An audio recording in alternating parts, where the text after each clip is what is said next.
Vamos a hacer como que retomamos simplemente una conversación que quedó en punto suspensivo ayer por la mañana, ¿ya? En la mañana estuvimos con Claudio Alvarado y con Cristóbal Uneus y bueno, pasó que finalmente se instaló el triunfo del en contra y quizás sería bueno un poco analizar lo que significó y por dónde ganó. Y los escenarios que se abren, así que retomamos esta conversación que quedó ayer, Claudio. Como si no nos hubiéramos ido. Muy buenos días. ¿Cómo están?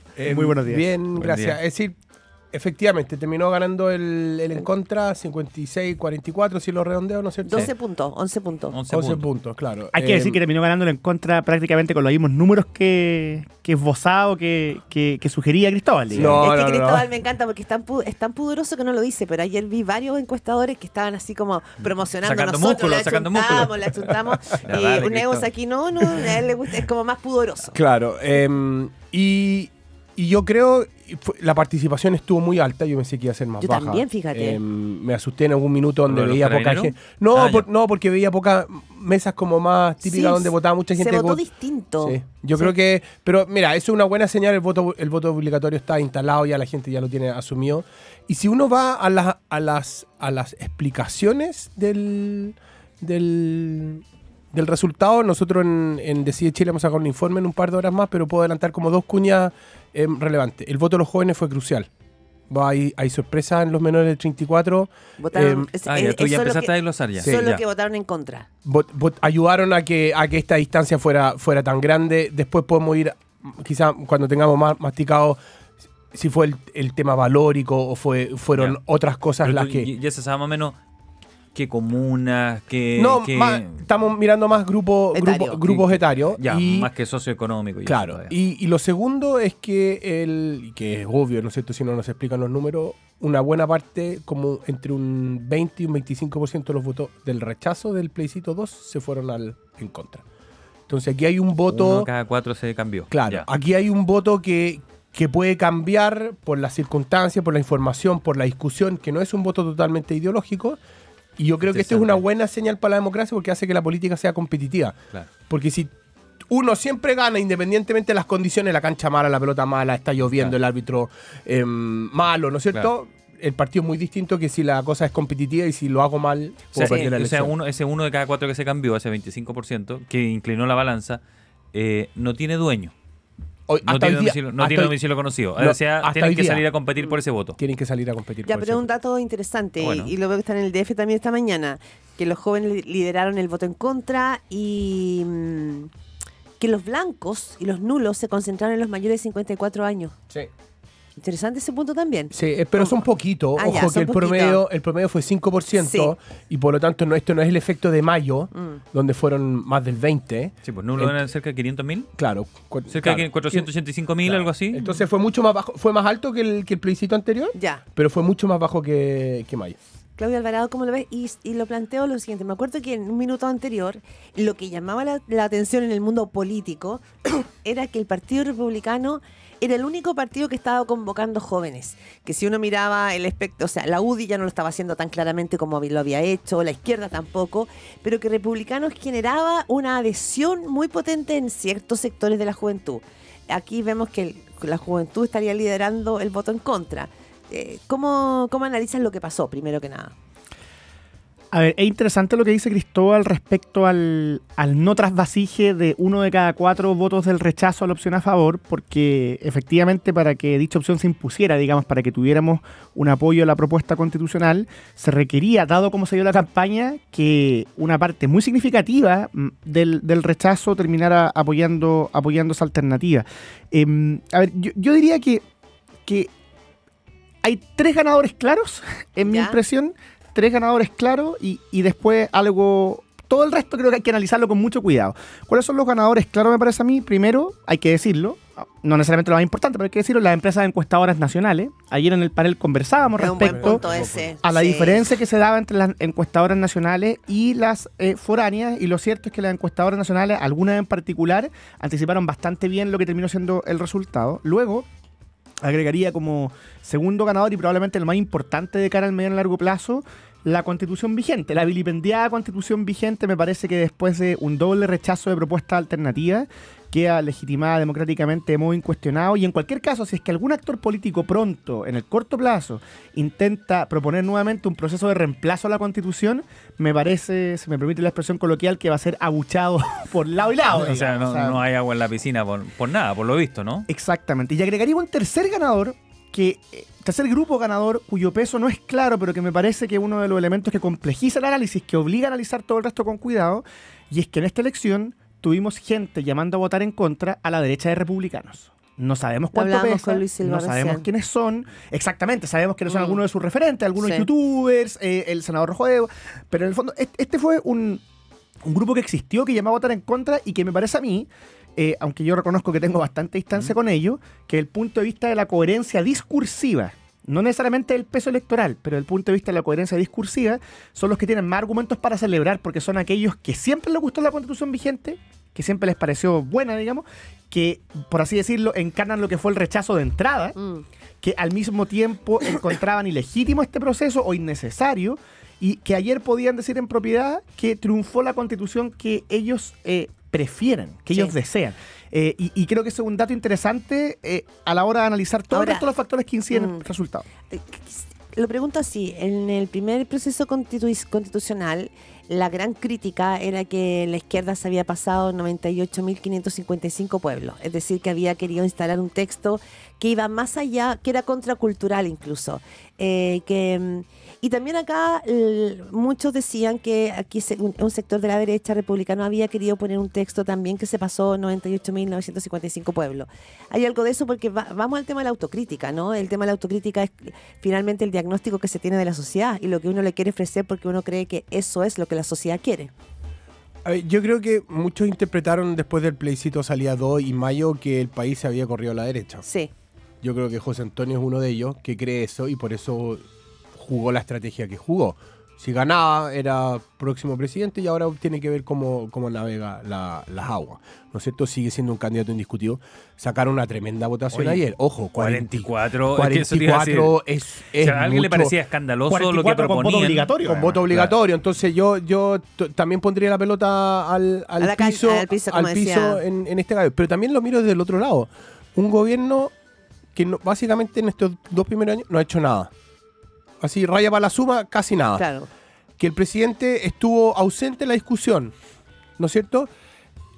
Que haya sacado la opción un 55%, yo lo encuentro que aquí la ciudadanía es más inteligente de lo que nosotros a veces queremos admitir, ¿no es cierto? Pero todavía está difícil saber qué votaron la gente, ¿o no? No, pero algunos dicen no tenían idea de lo que votaron, estaban confundidos, sí, pero el gobierno, otro bla, bla, no pero sé. ¿por qué se concentraron los jóvenes? ¿Por qué los votó el rechazo? Bueno, eso es bueno lo que tú dices. Entonces yo creo que eso ayuda a explicar. Ayuda a explicar. Yo creo que la autocrítica a la derecha va a venir. Pero yo creo que también, y aquí coincido con lo que dice Claudio, ¿no es cierto? Es la gente no le gustó ninguno de los dos textos, lo que tiene es mejor que los dos textos que se propusieron, ¿no es cierto? Y por lo tanto yo creo que el desafío del mundo político, sobre todo el gobierno, y me gustó el tono de las palabras del presidente ayer, ¿no es cierto? Oye, vamos a lo que nos convoca, que son las reformas, ¿no es cierto? Y ahí yo creo que el gobierno tiene un doble desafío, porque por un lado, algunos van a decir, oye, llevémonos la pelota a la casa, pero por el otro lado, dado que viene esta autocrítica en la derecha, ¿cómo sigo yo conversando con la derecha? Breve, Claudio, para irnos a una tanda y seguimos conversando. Luego, vuelta a la tanda, puedo profundizar la pregunta de la autocrítica de Claudia, para no dejarla pendiente, pero solo para apuntar a propósito de lo que dice Cristóbal. Ese tono que Cristóbal rescata del presidente, y con el que yo haría algún matiz, pero en fin, aceptémoslo, ese tono contrasta con un tono exultante de muchos miembros del oficialismo, especialmente en redes sociales, tanto miembros formales de partidos como gente que participó en la campaña. Un tuitero que fue influyente en la campaña, ¿cierto? Ponía, Danilo Herrera ponía hoy algo así, la frase textual creo que era, hoy salvé la democracia. Sí. Entonces, claro, un poquito exceso en demasiado. Hoy salvé llevado en primera persona. No, pero pero que en el fondo los que votaron en contra... No, pero era en primera persona, no plural, singular. Ya. Infórmate primero y mejor. Primera pauta en la 100.5. 8 de la mañana con 38 minutos. Estamos de vuelta para seguir comentando la actualidad con Cristóbal Uneus y Claudio Alvarado con respecto a lo que nos ha dejado el plebiscito de ayer y el día después. Sí, Claudio Alvarado iba a profundizar en algo que ayer se decía, que viene en la noche los cuchillos largos, claro, frase clásica que en la política gusta mucho, pero de ajustes de cuentas en la derecha, porque la derecha tuvo sus propios movimientos, tuvo una UDI complicada, ¿no es cierto? Javier Macaya lideró el proceso, ha tenido críticas internas, fue apuntado como un traidor.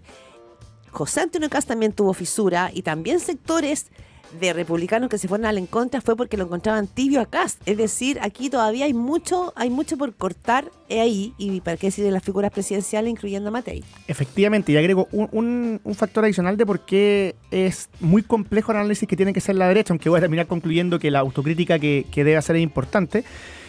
Ese factor es que, digámoslo así, la derrota electoral que anoche sufrieron las fuerzas que empujaban a la favor, republicanos, Chile Vamos, Amarillo Demócrata, es una derrota electoral que es paralela a una derrota cultural del gobierno. Digamos, que el gobierno celebre la mantención de la Constitución vigente, una derrota político-cultural de largo aliento, y el día de mañana, cuando alguien quiera reabrir la cuestión constitucional, esas palabras van a ser recordadas una y otra vez. Ahora, dicho eso, ¿por qué pese a ese cuadro? Me parece que la autocrítica es importante y hay que intentar distinguir, porque yo separaría al menos 3 planos en los cuales tiene que darse la reflexión en torno a esa autocrítica. Primer plano, las actitudes. Yo creo que durante el proceso constitucional existieron actitudes, declaraciones, formas que, si bien no tienen comparación con lo que ocurrió en la convención, obviamente le hicieron daño al proceso. Estos llamados a que nos dan lo mismo los acuerdos, estas lógicas a veces adversariales. O sea, yo creo que hay una reflexión que tienen que hacer las derechas. Luego, una estrategia, segundo plano de autocrítica, una estrategia electoral y de campaña que no resultó. Se quiso convertir el plebiscito en una consulta en torno al presidente Boric, en torno al gobierno, y eso claramente no resultó. Sí, esa campaña, como el país vota al que se jodan, y el país vota a favor y el presidente vota en contra. Claro, eso no resultó. Fue malo, no resultó. Y hay que entrar a analizar por qué se hizo eso, etcétera. Y luego, la autocrítica más, digámoslo, difícil, creo yo, porque exige distinguir muchas cosas, es la autocrítica en torno al texto, que es revisar qué se hizo bien, qué se hizo mal, hasta qué punto las cosas que se comentan son las que más afectaron o no, el tema de las contribuciones, el tema de la migración, si eso fue afortunado o no, si era posible también hacer algo muy distinto dadas las prioridades ciudadanas. Yo creo que estrategias, actitudes y textos son 3 planos de autocrítica que hay que entrar a reflexionar. Le decía Luis Silva, de Republicanos, con quien hablábamos recién, que no iban a modificar ellos sus principios. Decía que ellos, en pos de más votos, por así decirlo, hay ciertos parámetros que ellos no se van a mover. Nosotros le preguntábamos, pero es que eso no te alcanza para ser presidente. Para José Antonio Kast dijo, no alcanza nomás. Pero de ahí no nos vamos a mover. Es decir, vamos a expresar mejor nuestras ideas. Esto es no las vamos a mover. Es una maratón, no son los 100 metros planos. Eso es lo que él está diciendo. Nosotros estamos luchando por nuestras ideas, estamos apuntando a que el país se mueva para allá. Hoy día dimos un paso y Casa después... hasta cierto punto lo había dicho, eso, que no tenía ese apuro, esa urgencia. Esto es una discusión mucho más de largo plazo para él, de acuerdo a lo que yo escucho, lo que tú dices, que de Luis Silva. Claro. Ahora, al mismo tiempo, y yo creo que esto es parte de lo que tiene que entrar a reflexionar republicano, aunque no lo digan públicamente, ellos de facto sí se dieron. O sea, parte de lo que ocurrió en este proceso es que los republicanos... ¿En el texto dices tú? Los republicanos partieron diciendo que el proceso era ilegítimo, que no se requería una nueva constitución. No firmaron el acuerdo de diciembre. Y terminaron, pocos meses después, liderando la opción a favor. Entonces, hay un tránsito que probablemente, al no explicitarlo, también les pasó la cuenta, porque muchas de sus bases, no sabemos cuántos son, que votaron, o adherentes de ellos que votaron en contra, el en contra por la derecha, también quizás les pasó la cuenta por no haber dado, digamos, explicación de ese tránsito. Cristóbal Uneus. Sí, yo complementando el muy buen análisis de Claudio, yo creo que aquí hay un tema más complejo para Chile Vamos que para Republicano. Porque Chile Vamos tuvo un rol en la comisión de expertos y después, dado los votos en el Consejo, cambió su rol, cambiaron su postura, cambiaron algunas de las preferencias, ¿no es cierto? Ellos visaron todo. Vos si decías Luis Silva, nosotros teníamos 22 votos nomás, digo, si la derecha no aprobaba. Entonces, yo entiendo que ellos solo no eran mayoría y todo, pero ellos jugaron un rol bisagra y después terminaron con republicanos, quizás pensando este texto sí se podía aprobar o era mejor representada. Yo creo que para ellos es más complejo la situación, porque hoy día solos no llegan a la moneda y necesitan a Kast.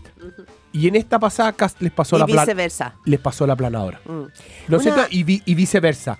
Pero como ellos tienen más sed de poder, de lo que yo escucho que dijo Luis Silva, bueno, si no somos presidente ahora no importa, yo creo que se viene una tensión mayor pensando en las elecciones municipales el próximo año. Claudio Alvarado, Cristóbal Uneus, hay una pregunta que probablemente aquí hay que hacerse para no seguir en la burbuja, porque ayer la gente yo creo que quiso pinchar el globo de la burbuja y quizás parte de nuestra conversación todavía es la burbuja. La burbuja quiere decir, está sacada de cuentas posible porque la ciudadanía dijo no al primer texto y no al segundo.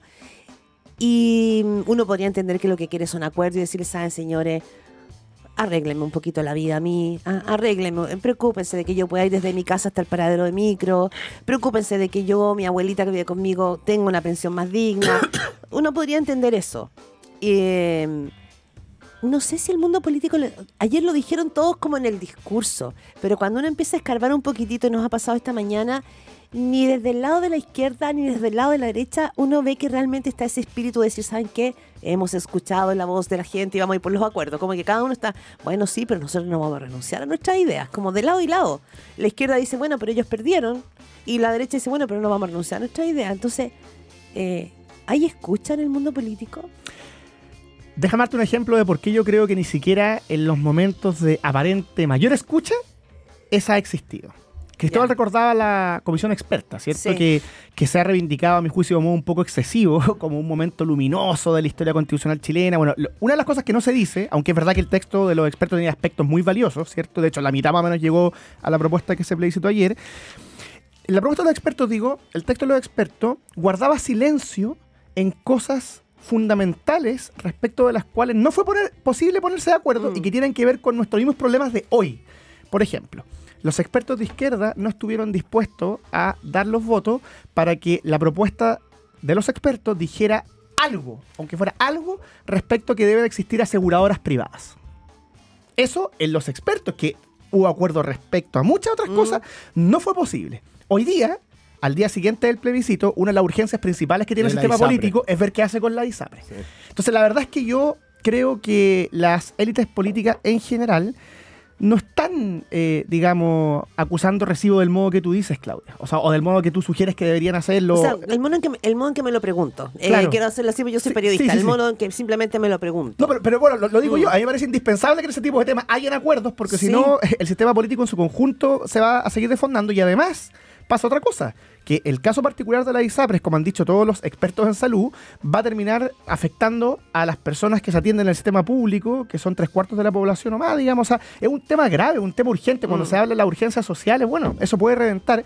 Y no tenemos acuerdos, y no existieron ni en la comisión experta, ni existen, al parecer, hoy día en la clase política. Oye, en el oficialismo, ¿cómo ven la situación después de lo ocurrido ayer? Daniel Núñez dijo, en una elección siempre hay un ganador y un perdedor. Porque nosotros, yo le preguntaba, ¿qué ganaron? Si ayer nadie salió ni la Plaza Italia estaba vacía. Y decía, no, siempre hay un ganador y un perdedor, nosotros ganamos. Nosotros ganamos ayer. Y otros decían ayer, ojo, mesura, no ganamos nada, o no nos vayamos a creer ni en el segundo piso, ni algunos que tenemos que volver a retomar los proyectos originales del gobierno. Tenemos que saber leer esto, lo que acaba de ocurrir. ¿Qué lectura haces tú, Cristóbal, de la tarea que se les viene ahora al gobierno y el cómo implementarla? Yo creo que el desafío es bajar la pelota al piso como decía el presidente. Como decía el presidente. No, pero yo creo que es difícil esa transición después de un resultado donde mucha gente creía que iba a ser más estrecho, ¿no es cierto? Y estaba preparado quizás para otro escenario. Y el gobierno tiene que ser muy humilde porque tiene el riesgo de sobreinterpretar este resultado y que estos votos son de ellos. Y estos votos no son del gobierno, no son de nadie en el fondo, hasta el momento. Y el gobierno tiene que llegar a acuerdos con la oposición, y el desafío va a ser que la oposición quiera en el corto plazo sentarse y no sentir que le están pasando la planadora porque yo gané y tú perdiste y ahora hay que mostrarlo en las reformas. Me tiene muy preocupado el tema ISAPRE, porque es un tema extremadamente ideológico, igual que el tema de pensiones. Totalmente. Porque aquí son dos formas distintas de ver. Porque aquí es como que o es uno o es el otro. No hay nada entre medio, y eso yo creo que es lo que nos tiene polarizados. Aquí pueden haber distintas soluciones y hoy día Chile sin las ISAPRES no funciona. Y eso yo creo que es algo que el gobierno no quiere admitir. Y si cree que puede funcionar sin la ISAPRE, tiene que poner un plan al lado que la gente pueda entender y creer, y ese plan no existe. Y agrego algo más. Cuando existió en la materia de ISAPRE, en el asunto relativo a la ISAPRE, un esbozo de acuerdo, un horizonte de transversalidad, que fue la propuesta de la Comisión Técnica que apoyó el Senado, el gobierno la dejó de lado. Mm. Y estamos, en fin, depende del experto en salud al que se le pregunte, pero a 2 semanas, 3 semanas, 4 semanas, 5 semanas del colapso del sistema, digamos. Sí. Esto es urgente. Claro, es que usted hace un punto que es muy relevante porque, insisto, la ciudadanía pide acuerdos. El mundo político sigue aferrado a sus ideologías. Y los temas que vienen para lograr esos acuerdos son todos muy ideológicos. Muy ideológico. Entonces, tenemos pensiones, que es ideológico, y cada uno ya sabe dónde no quiere ninguno de los dos soltar. Y también en ISAPRE, porque acá hay un fallo, esto es con un fallo de la Corte Suprema, hay que llevarlo adelante. La Josefina Arao me decía en una entrevista de La Tercera, me decía, ojo con este tema, porque el presidente tiene que mostrar que está escuchando no solo que el tema no está defendiendo a la ISAPRE, que la gente que está en ISAPRE, aunque sea minoría, si se va al sistema público, va a colapsar el sistema igual. Y por lo tanto lo que viene es un colapso general. Entonces, Ojo, y además, pero nadie va a soltar la sensación de que nadie quiere soltar su bandera. Y además, el colapso de la ISAPRE no solo tiene que ver con que puede terminar reventando el sistema en su conjunto, sino con que además todo indica, según las encuestas, sondeos, en fin, que la gente igual valora la libertad de elección en salud. O sea, tampoco es como sea un tema que es totalmente indiferente. Pero todas esas de lectura habrá que verlas, porque ayer la presidenta del Partido Socialista, Paulina Bodanovich, ¿te acuerdas tú en la conferencia de prensa? Decía que aquí la gente había rechazado eso. No, dijo, la gente rechazó la AFP y la ISAPRE. Pero ese camino... Te la leo textual. Eso no nos va a llevar a ninguna parte. Eso es lo que digo. Porque entonces dice... No rechazó eso. Puede ser que haya rechazado otra cosa. No sabemos lo que rechazó. Pero lo que sí sabemos es que la ciudadanía anhela acuerdos eficaces que ayuden a resolver los problemas que sufren. Y si cae las ISAPRE, vamos a tener en un escenario totalmente contrario, o sea, es un escenario gravísimo, y en el que la ciudadanía en un país como Chile le va a achacar responsabilidad al gobierno inevitablemente. Chile rechazó el modelo de AFP y de las ISAPRES. No, pero eso de verdad, ¿Eso dijo Paulino? si el socialismo democrático dice eso, Lo dijo en la conferencia de al prensa. gobierno se le viene la noche, digamos. Sí. Yo estoy con Claudio en esto. Ya. Oye, decía Osvaldo Andrade, lo escuchaba también, dijo que a él le parecía bien el discurso del presidente, ya que tú lo mencionaste, pero no sentía que tenía nada nuevo. Dijo, porque eso de que tenemos que unirnos, tenemos que dejar las trincheras, ya lo había dicho. Él decía que donde tenía que ver el cambio era desde hoy día mismo, de hoy día lunes. Dijo, porque él es el que tiene la tarea de cambiar esas cosas. ¿Cómo? Por ejemplo, convocando la moneda hoy día mismo a la derecha y crear algún mesa de trabajo, algo mucho más concreto. Es decir, aterrizar esto y llevarlo a algo. Porque hasta ahora han sido como discursos diciendo tenemos que unirnos, tenemos que abandonar nuestra trinchera, la gente nos está pidiendo, pero no llegamos. Y dijo que él tenía la tarea. Y lo otro, él decía que no veía nada de mal en los ojos un ajuste de gabinete para poder dar también un impulso a esa idea. ¿Cómo lo ven? El problema del gobierno es en el Congreso, no es en el gabinete. El problema es... Sí. Perdón que lo pregunte así, ¿estás No, seguro que no ese- tiene problema en el gobierno? No, está bien, puede ser que tenga problemas Claro, de gestión, pero pero al el final problema- del día, el problema el de lo... gravitante- Para resolver esos otros temas, dice tú. Para llegar a un acuerdo en Ya. ISAPRE y para llegar a un acuerdo en pensiones es en el Congreso, no es en el gabinete. El gabinete puede hacer que mejore la gestión y la comunicación, pero no los acuerdos en el Congreso. Y lo que yo sí estoy de acuerdo con el exdiputado Andrade, el presidente se tiene que involucrar, tomar el teléfono y llamar y llegar a un acuerdo en ISAPRE y en A eso pensiones. dijo. A eso Ahora, querían, dar el ese- paso. Si es la moneda por teléfono en su casa, da un poco lo mismo, ¿no es cierto? Pero él tiene que tomar la rienda y él negociar directamente. Yo creo que, como dicen los alemanes, esto es una cosa de jefes y él es el jefe de Estado. ¿Claudio? Es verdad que el gobierno tiene un problema en el Congreso, pero también es cierto que pongamos el ejemplo más obvio, ¿cierto? Mientras el ministro Montes siga en el cargo, no va a haber pauta en la cual le dejen de preguntar Hoy día lo podrían acusar constitucionalmente. Hoy día la podrían presentar.